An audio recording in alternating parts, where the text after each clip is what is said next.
Hey everybody, welcome back to another episode of our Dungeons & Dragons online playthrough. Now, where we left off, we had just made it to the harbor. I was on my way to the bank to get some items. As you can clearly see, we now have a whole bunch of items and whatnot in our inventory. So, there's that. Ooh, I need to create some bolts. Now, one thing on my arty that I do is I always craft a whole bunch of bolts.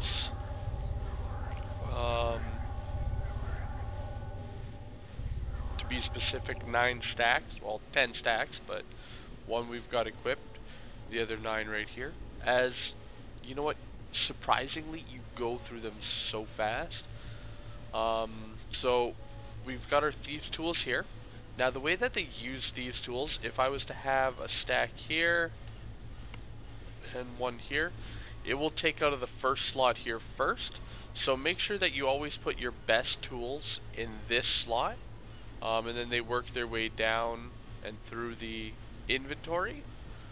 So just to make sure that you're using your best thieves' tools, always in your first inventory bag, in the very first top left slot. Place your good thieves tools. That'll just ensure that they use those ones first. That goes same with bolts as well. It'll start from the next slot and work its way through. So if you have, random looted bolts, it'll use those first depending on what you've got where. Now, I usually use the last inventory slot for all my storage, so it's got all the various bags here. I do have a few others, like the cookie jar and stuff that I haven't just pulled out yet. So, that's how I set that up. Before I get too far away, I want to also show you, they also have guild airships.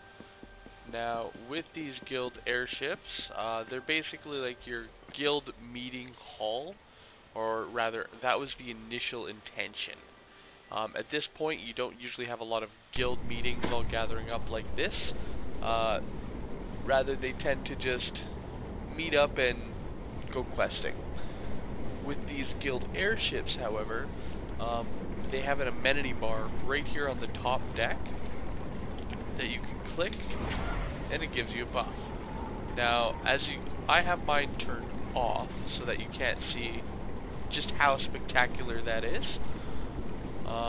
But what I'll do here quickly, we go to Options, Advanced, UI Settings here, Guild. So hide guild buffs. If I uncheck that, you'll see that we have a whole huge lineup, and it actually gets cut off here. So if you go to examine our character, this is all of the buffs. However, I like it a little bit cleaner myself, so I just go to UI Settings, hide guild buffs, and check the box.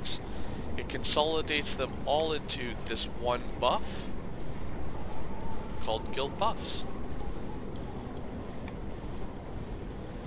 Alright, so the other thing you'll notice here right above my minimap, there's a little plus that does mean I have some action points to spend. Now again, normally when you first start a character, you don't have any of these, but because I've gotten some various tomes and stuff, it lets me start off with 8 racial points and 1 universal point. You can earn the racial ones by completing racial TRs. Basically those mean you go to level 20, use a special item, and then it starts you over back at level 1, giving you some of these bonuses, either of your class or your race. And then for the race ones, once you've earned 3 past lives, for example, like 3 past lives drow, it gives you 1 extra action point to spend in the racial tree. So I'm going to actually go through and spend that right now. So just give me one moment as I get this all set up here.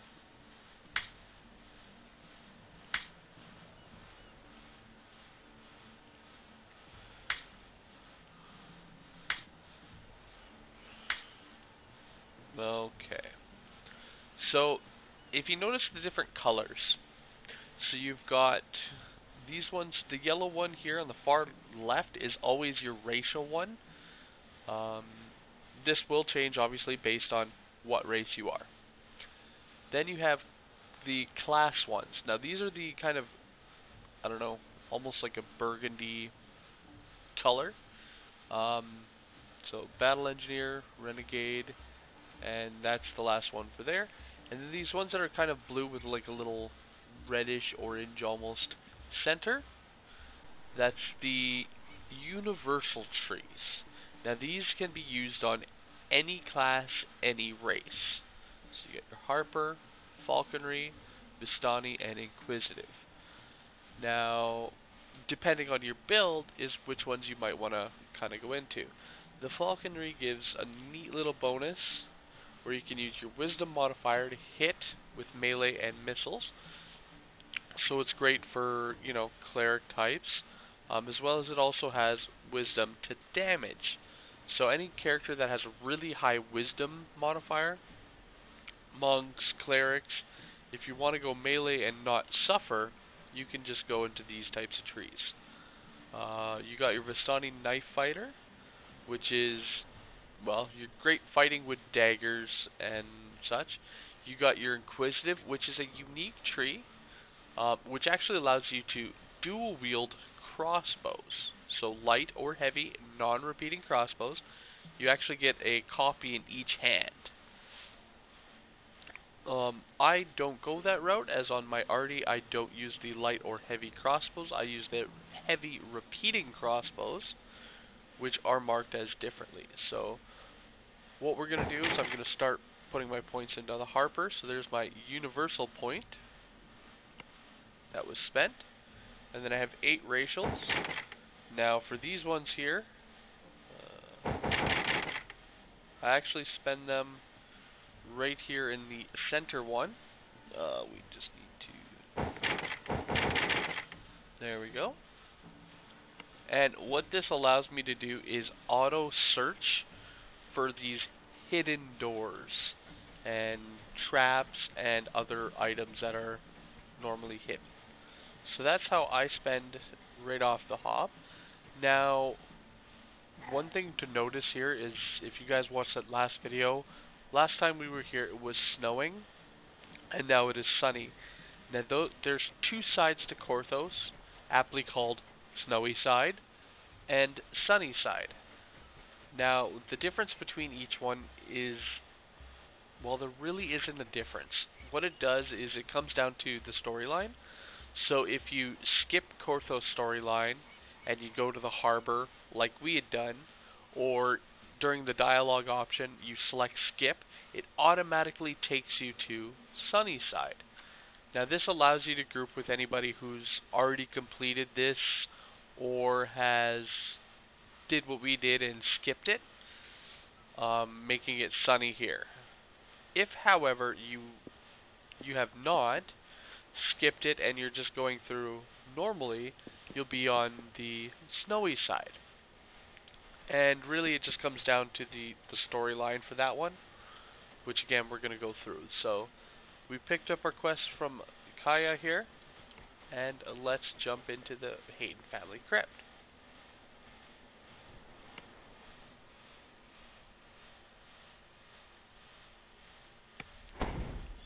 So during these here, I will be doing all the quests. Coming from deep in the crypt, you hear the strange and unsettling echoes that Kaya spoke of.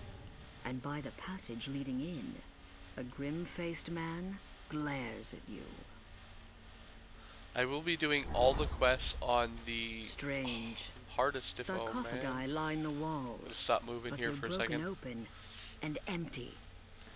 Where did the bodies go? Going to be doing all the quests on Reaper 1, except for the quests that are not able to do it on Reaper, such as the Korthos quests, and a few out in the harbor. Other than that, we'll be doing the quests on at least Reaper 1, if and when we do get into some of the raids, going through that.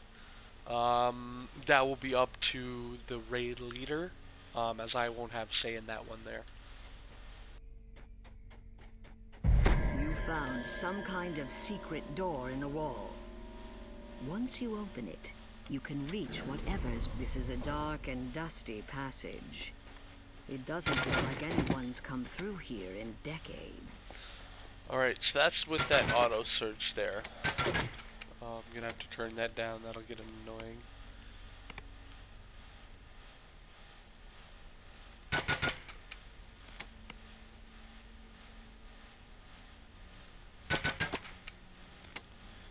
Trying to figure out which one's which.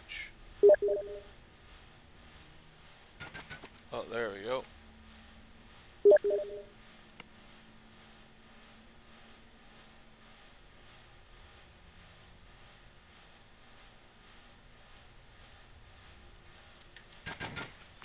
Yeah, so the one downside with the repeaters and heavy repeaters is the constant choo choo choo.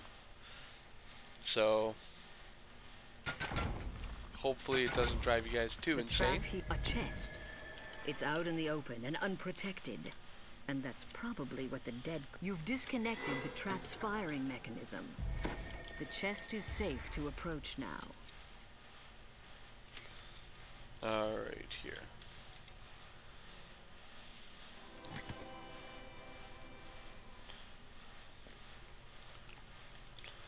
So I also want to point out that I'll also be going over some of the little tricks in these quests. Now we could have continued down that path, however, it does lock us out as some of the required content of this quest.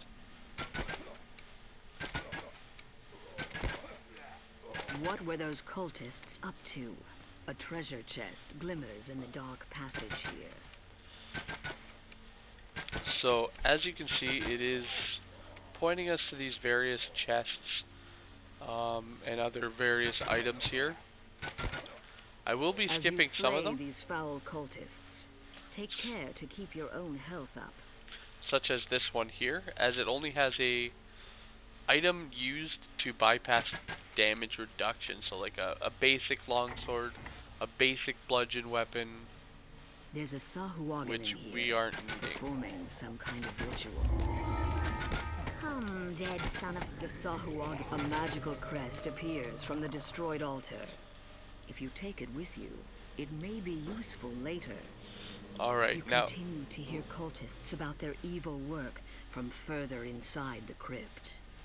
Alright, so from what happens here, in each of these altar rooms, as you can see, we have 2 more left. So we've destroyed the one. When it destroyed, it drops a crest. If we are able to destroy them before the Sahuagin completes the ritual, we can do this one of 2 ways. Either kill the Sahuagin, which is what I had done, or you can just go ahead and straight away attack the altar before he's finished. It will actually prevent the zombie undead from becoming alive, and it actually grants you a little tiny bit of extra experience right here.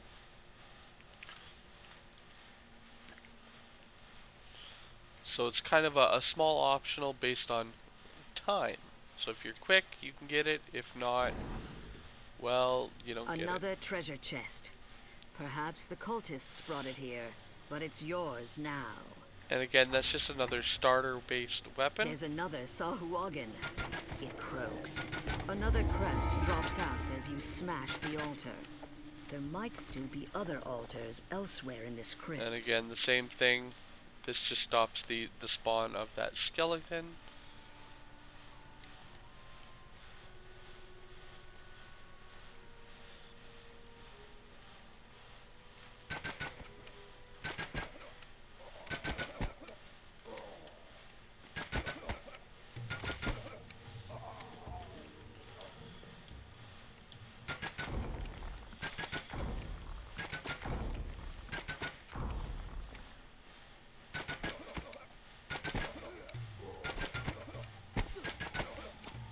Alright, so here's that section there if we would have come through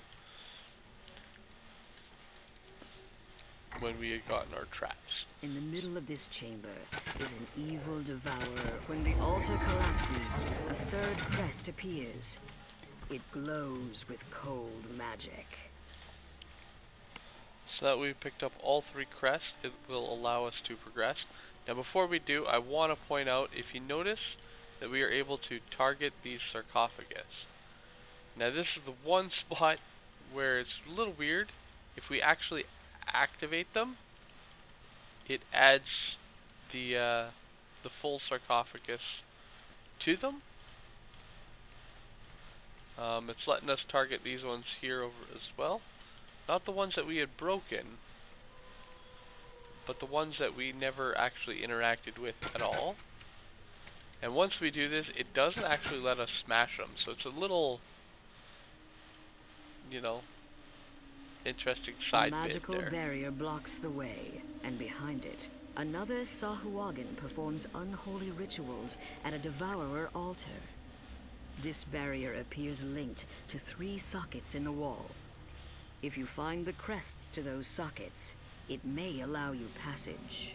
Alright, so what I wanted to point out here, it's kind of a little neat thing. If you look at the way the sockets are set up kind of in a triangle, you can notice the 3 circles here also in a triangle.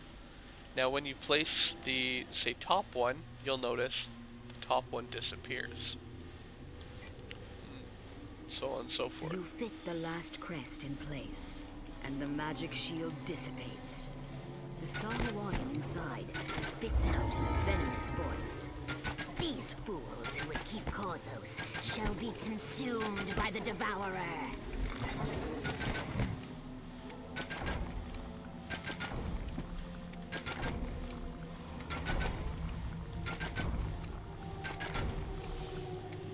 Alright, so if you look at our sheet now, you'll notice that we've got little bonuses underneath each section here. So monsters killed, we got onslaught.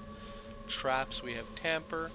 Secret door is there, but there's still no bonus. This is where I was talking about in the last video, how I do believe it should be based on a percentile based. As there is only one secret door, we have them all, but it still wasn't enough to give us any bonus experience. And again, with the breakables, we had gotten our mischief bonus. All of them adding up a little bit more, bringing the total from 356 all the way up to just over 1,000. Your bold action saved Korthos and brought the Sahuagin's fell scheme to naught. The treasure chest in the antechamber is so now that was our yours. Hayton's Rest. Now we do have a couple more quests left here in town, which we'll get to as well. Just to give this video a little bit more content. So we'll go in, turn in our quest, and again it gives us a list. Now, unlike everywhere else in the game, Korthos quests, the quest rewards are very specific on what you get. So once you've done it... Some of the brave villagers tried to stem the Sahuagin tide, but their courage led to naught but grievous injuries. Korthos needs someone with more than just guts. Yeah, once you've done it once there, it really... I mean, the rewards are the same every time you play through it. Korthos does get to be, especially when you TR often, like I generally do. Fill this ill-maintained storehouse. You can hear the telltale skittering of vermin nearby. So if you TR often, like I tend to do, it does get to be, you know, a little repetitive, a little old. You know, pick the same reward, do the same thing. It's almost a can't wait to get out. And some people actually just skip it altogether. I don't, because I do want the favor reward, and the patron rewards and patron favor, so I can get store points, which I can actually now start explaining because we've completed one of the quests. So, if we hit the P key for patron, it brings up the adventure compendium. It shows us all the list of quests we can do, the challenges, but the one we're wanting is patrons. So if you're looking here under Coin Lord, we now have a number, 6. It means, if we go to our adventures, and we go down to our quests, Hayton's Rest, we completed the quest. So these gray ones are ones that we haven't done or haven't picked up. And then the gold ones, those are ones we've completed. Shows which difficulty we've completed it on and how much favor we've gained for that specific quest. I do want to point out, if we went back and redid Hayton's Rest, we wouldn't earn another 6. It's just a 6 total. The amount is based on which difficulty you do, so the higher the difficulty, the more favor you earn from that specific quest. You can go through and do normal, hard, and then elite. You'd still end up with 6 total. So normal it would be 2, hard you would earn 4, and then once you finally complete, it would upgrade it all the way to a total of 6. And what this is good for is every time you earn 100 favor total, it grants you a few points to spend on the DDO store. You can use this to purchase content you don't own, to be the main such story. as shared bank, various classes, races, or even content. Now, right now, they actually have, if you can get into the game soon, by the 31st of August, they are currently have all the quests in the game, minus the 4 major expansions. They're currently free. They were giving this away just for extra relief for COVID, and just a great way to support their fans. And though there's been a lot of controversy over it, I personally agree with this decision. You know, they've done a lot, and they want to show they're proud for us, you know, for their continued support of playing the game, and I will continue to support them. I will continue to remain a VIP, which basically means I'm paying for the game, despite not having to. But this game, I've been with this game for so long. I'm almost at 10,000 hours.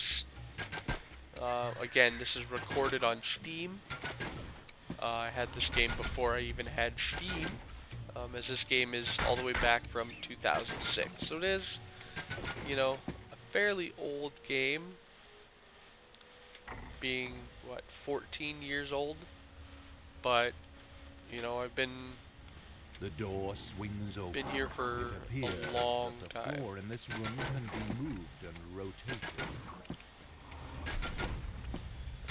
Alright. So, they also have various puzzles in this game. Now, the objective of these types of puzzles is generally to light up these circles here. And to do that, you just gotta line it up so that the path leads from the light to the unlit circles. As a tip, it's generally easier to work backwards, going from where you need to get to where you start.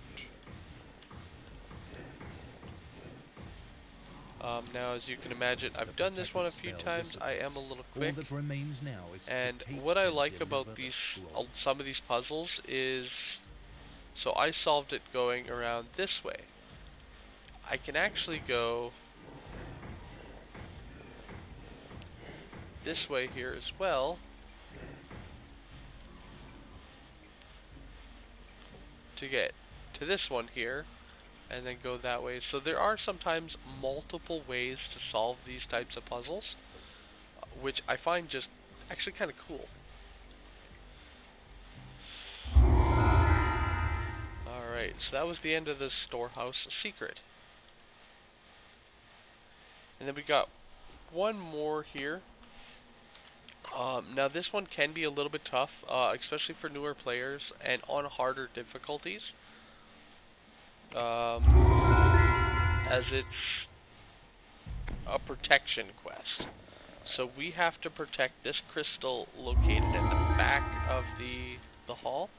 Now, I've actually gone through and I've failed this a few times myself, just simply because some of these enemies, they don't stop to fight you. Ahead is the cellar where the Canith crystal is hidden.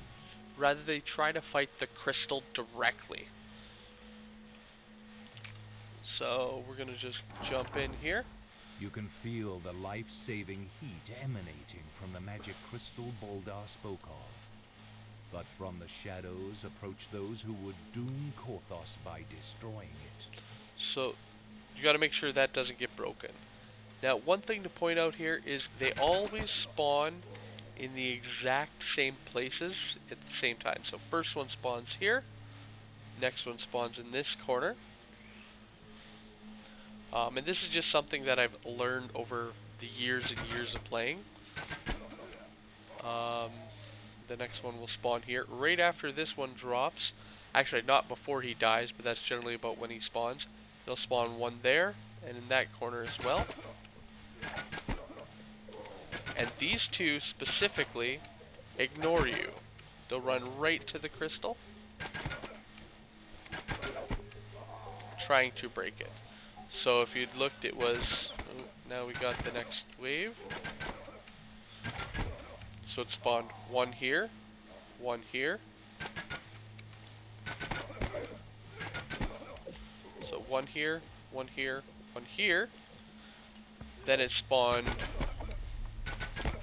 one in that corner, one in this corner. Those two almost spawn at the same time. Then it spawns one here. It spawns a couple out in there. One here. Once you kill this one, those two. Spawns one there. Then that leaves 5 left. Your next 3 are actually in the front entrance hall here. Sometimes spawning a rare, which we had gotten. After that, it spawns one in this corner here, which is this guy beating on us. And then finally, right here. So I'm going to go over that one more time for those that are interested. We're just going to wait here. You have slain the last cultist, thus protecting the Canith crystal and saving Korthos. Alright. So as you can see, there's a total of 15. So what their spawn locations are 1, 2, 3, 4, and 5. Then 6. Then it should be 7, 8, 9, 10, 11, 12, and 13, 14, and then finally 15 back in this room. So once you've done this a few times and you start to learn this, you know where they spawn, like I've just gone through, and it does take a little bit of magic out of the game, which is why I'm really happy that they've added in the Reaper difficulty. It adds in and the champions as well, which we'll run into once we hit quests at level 5 and up, or rather a difficulty of 5 and up. And it really adds a lot of extra to the game. It is on the people's lips as you walk by. Cautious looks have become friendly nods. Then word comes that your presence is requested in the tavern. Alright, so once we complete the 3 outside quests, which we have just completed, it allows us to head into the tavern here, which if you look on our map, it is kind of a green little cup, green mug, and it'll have the little symbol there. So we're going to head inside, and this is where our 4th and final inside quests are. After this, we'll be able to leave the little town of Korthos and explore the wilderness there. As well, they have a few more quests outside of the town gates as well.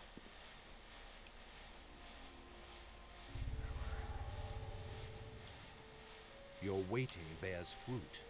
This must be the collaborator stepping in from the dark.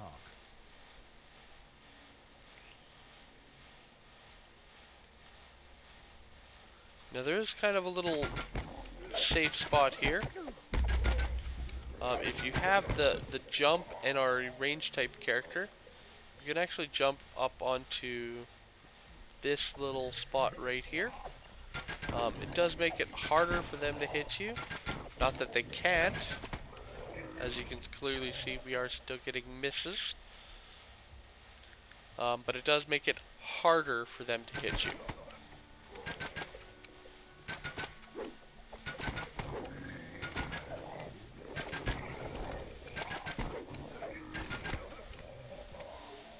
Your stalwart defense gives the Sahagin pause, but you hear more of them gathering outside for a final assault. So once notice you... a small chest hidden behind the bar. Yeah, it does prompt you, letting you know, but once you complete the first couple of waves, it spawns in a chest. Which I'm going to wait until after we finish this final wave, which is right here.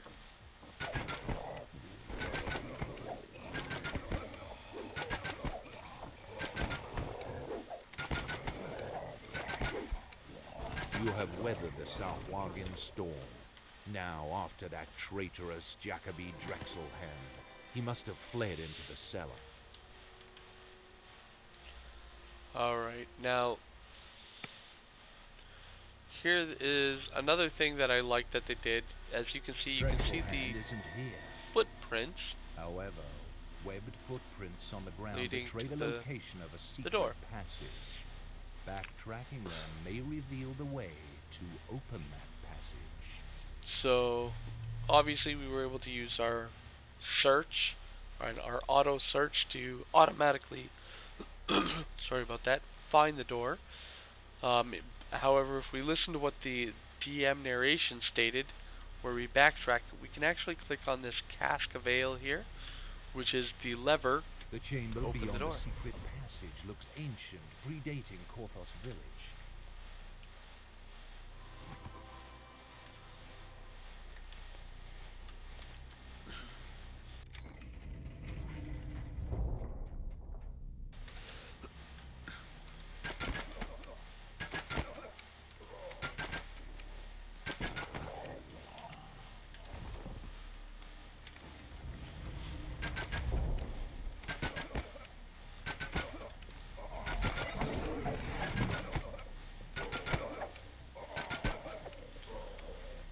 And then next to the shrines, we have another chest.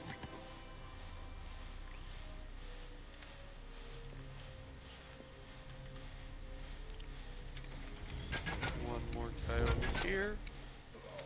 Alright, now this door here is to the final boss. Now what I want to point out, if you look, we're just at aggression bonus, which is our bottom tier of the bonuses that we can get. As soon as we kill Jacoby, the quest is over. If you are able to kill the trash here first, you'll notice that it upgraded our bonus from aggression to onslaught, actually giving us more experience there as well. Then if we kill him, we get that higher tier, so a little bit more experience for killing the guys behind him. As well, as soon as he dies, it spawns in one last Sahagin for a little extra bonus XP. So we can now loot our chest and then make a recall. Now what you'll notice here is we actually got a ready to level feature. We had gotten enough experience, filled up all 5 of these little bubbles to be allowed to get to the next level. Now you will notice throughout this playthrough that often Your I will victories have have made the village much safer, but only temporarily. It's time to take the fight to the Sahagin, out in the wilds of Korthos Island. that often I will have all 5 all 5 of these completely covered, like unlocked, and it will be blue. I won't be taking the level as I do hold levels. This allows me to do all the rest of the content at level. This is an older trick used for leveling, as specific levels do have higher amounts of experience awarded than others. And you'll find out a quest list that works really well for you. I will be marking down which ones I do in order to, you know, speed level the way that I normally do. I know I'm asked that a lot. What do I do next? What should I be doing at this level? And I'm actually going to do a whole video series on that once we hit 30. As to be quite honest, I don't actually know. I just look at my patrons list. Looking at it, I know which ones that I normally do, but I couldn't tell you really in what order that I do them. So I'm going to be making point of that as we're going through the videos. Just pointing out which ones I normally do, which ones I normally skip. But of course, I will be going through them all to bring you that full experience. So yeah, so thank you all for watching this video. In the next video, we're going to pick up, we're going to grab our level 2, go over some of the quests here as well, and then start heading out into the outside. Alright, well, thank you all for watching. Have a good one all.